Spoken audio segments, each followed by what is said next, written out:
Hello again and welcome back to another one. And today we have some spicy updates on the story we covered in the last video, when news hit the web that Joe Strange got charged by the feds to be the person responsible for leaking those songs in January that included some wild songs, including the Suge Knight diss song Smack Ya. And today we have a lot more that has come from this case, including the fact that the leaker had a huge digital footprint over the years. This was the user who went by Dope Edit on the internet, and this was confirmed by Doja Rat to the FBI. Check it out from the official document, where we also found out the motive of why Joe Strange was selling the songs. Check it out. Doja Rat stated that Joseph Strange needed the money to fund a surgery that Joseph Strange recently had. Doja Rat also said Joseph Strange is heavily involved in Bitcoin. According to Doja Rat, Joseph Strange claimed to have over 300 songs and handwritten lyric sheets that were created by mathers.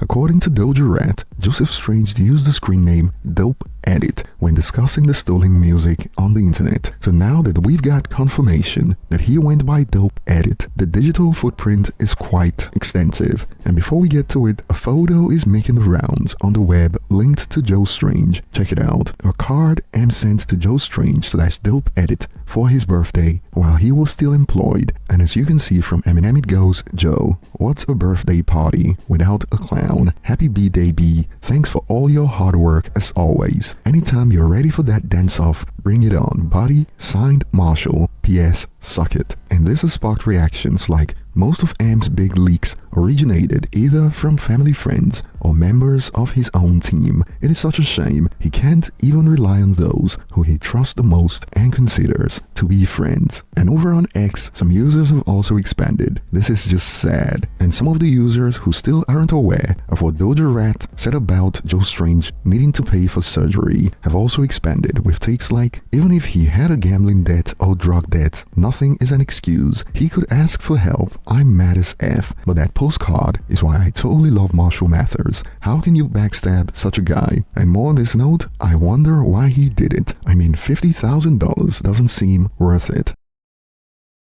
And it is sad because according to Doja Rat, he needed money to fund a surgery. But perhaps when this happened, his relationship with Eminem was already destroyed, so asking for help was probably out of the question. And now that we found out that he went by Dope Edit online, this has sparked a lot of digging on the web, as users have been investigating details of what Dope Edit has posted on social media. And this one is making the rounds right now. Check it out. Shady is not good at releasing records or signing talent, or much else besides milking the fans on Paul's side hustles. Releasing records is hard for them, and hard on Universal / Interscope, because they crap so bad at it. That is mostly because M will never be done with anything. It is hard for him to let anything go. No song is ever finished. Every song he's released, management has had to pry him off of, and it is hard on everyone involved in the process. He never just shows up with an album and says, "Hey, put this out." It is Paul that shows up, coordinates and studies everything, gets his features on the records he wants, and then puts pressure on M to release it once he thinks it is good enough. Paul has coordinated some of the worst Eminem songs in history. You all want to know if another album is on the horizon, watch Paul, because if there is revenue coming in, there is no reason for another album. They don't care about the fans, they only care about making money. Eminem is a business. I know that sucks to hear for the fans, but it is true. There's a Paul meme account on here that posts every once in a while and says mean-ish. If that's not actually him,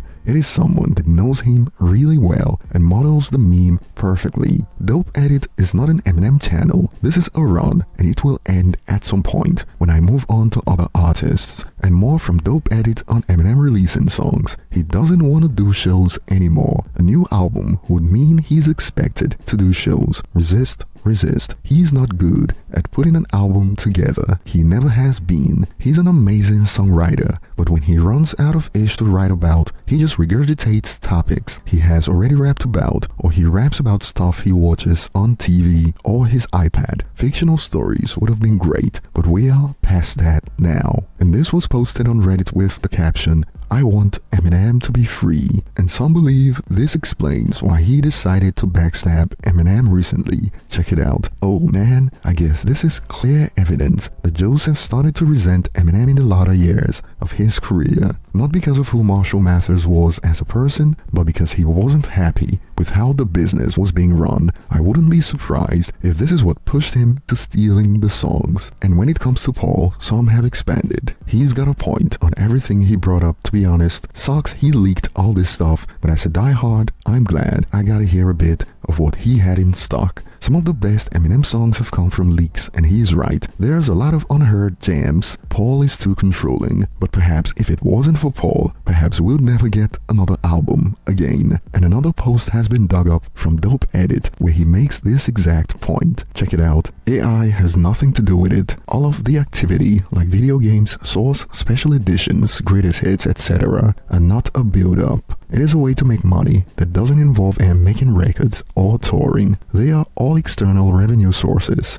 Never is likely you might get one more from him, a Sacred Grandpa album somewhere down the road, or it may just be a lot of unreleased material, which you guys can't tell the difference if it was made last week or 15 years ago, unless they tell you. M is done making records as far as everyone is concerned. That's why everything is happening the way it is right now, but he can't stop writing and recording. It is all he knows how to do, so anything is possible. And some believe that Eminem needs to use this as fuel. I'm gonna make more just to spite him. He definitely can rap 3 more albums if he wanted to. I think would be blessed for 1 more album. And we got more from Reddit on this note. Joe Strange / Dope Edit is right. Honestly, guys, I'm upset that Eminem stuff was leaked, but Paul really does seem controlling. Eminem records so much great music, and a lot of it goes unheard. Some of the best music from Eminem has come from leaks. He's so big, he doesn't have anything to lose. He should just drop a whole bunch of mixtapes of verses and freestyles from over the years. It would sell a lot. And some are wondering, so which is it? Is Paul the one controlling everything and making it so M can't release music, or is M a perfectionist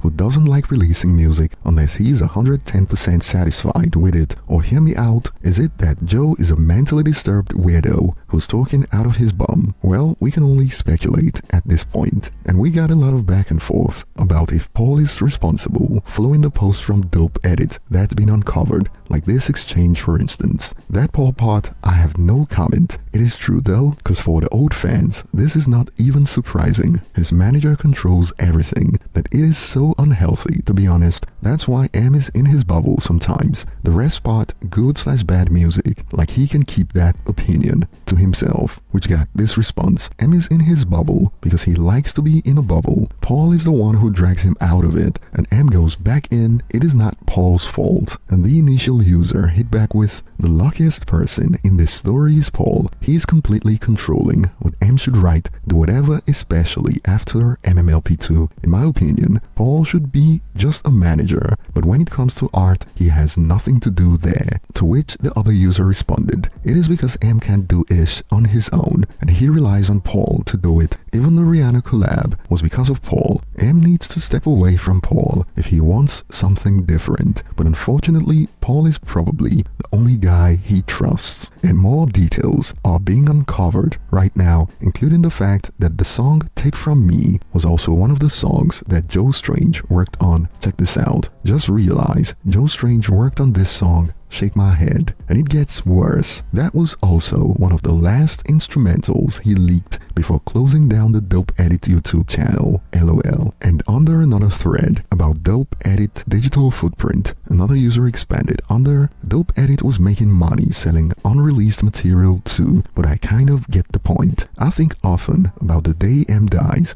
those efforts at the label gonna release every freaking thing he got in the vault, whether he would be okay with it or not, apart from instrumentals, only to get more money to their pockets. Who cares if it is decent music material for the fans to hear? It is money. An example that I can think about is the David Bowie posthumous material, and this is pretty much standard procedure in the music industry right now. But overall, what are your thoughts on this whole thing? And do you think Joe Strange was right about Paul Rosenberg controlling everything that gets released? And I'll be looking forward to your thoughts in the comment section later. And moving on, we got an interesting exchange, as we are at a point where even 50 believes Kanye is doing too much, as he's urged him to chill, and 50 got involved when Ye posted this on X.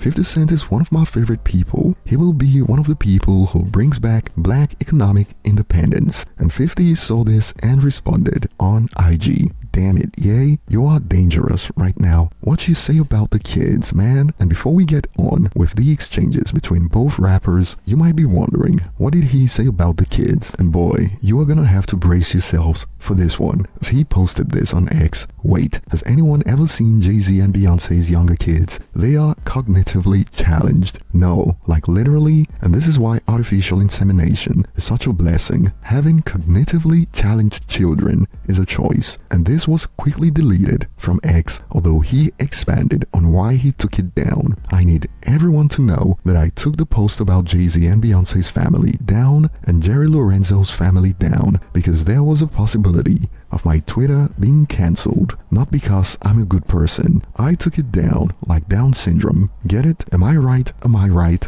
F the world. Real talk, F everybody. So you know, this went to the point that even 50 Cent was shook. And it wasn't just 50. Users on the web were also in shock over the post. Check this out, for example. Somebody please help this man. This is getting crazy. And on this note, we got another one. It is actually really crazy how bad this dude has tanked his legacy just from tweeting. Sometimes I wonder how he would be if Donda doesn't pass away when she did. Shake my head. And of course, the exchange between 50 and Kanye made headlines. 50 Cent responds to Ye calling him one of his favorite people. You're dangerous right now. And 50 posted this on IG and added the caption, I didn't post anything yesterday because Ye said the kids are cognitively challenged. Shrugs emoji. I can't compete with that kind of ish. I'm listening to his album now. And Kanye cleared it up to 50 when he added on X, 50, I said Jay-Z and Beyonce's kids are cognitively challenged. Let's make the hot water boiling hot, or like people say, broiling hot. And 50 posted this and added the caption, as much as I don't want to agree with Diddy on anything,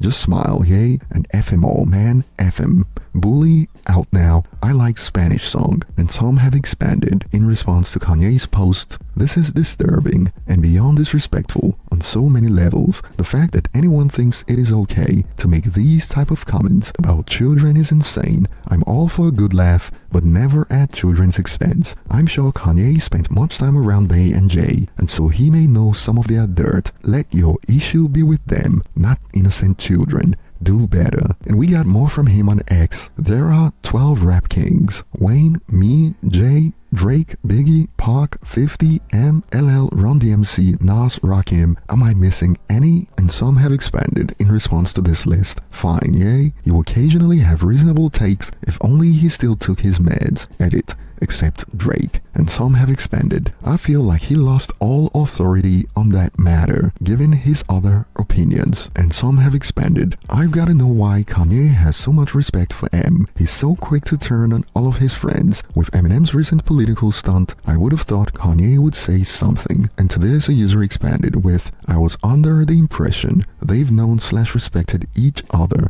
for a very long time, but never got close for one reason or another. It is easier for people to piss you off or offend you if you talk every day. And more on this note, Eminem keeps to himself and avoids the public eye. Most of the people he's upset at are artists who take the spotlight from him or slid into his lane. But over to you guys. I'll be looking forward to your thoughts in the comment section. And don't forget to like and subscribe if you enjoyed this. Thanks for watching and see you on the next one.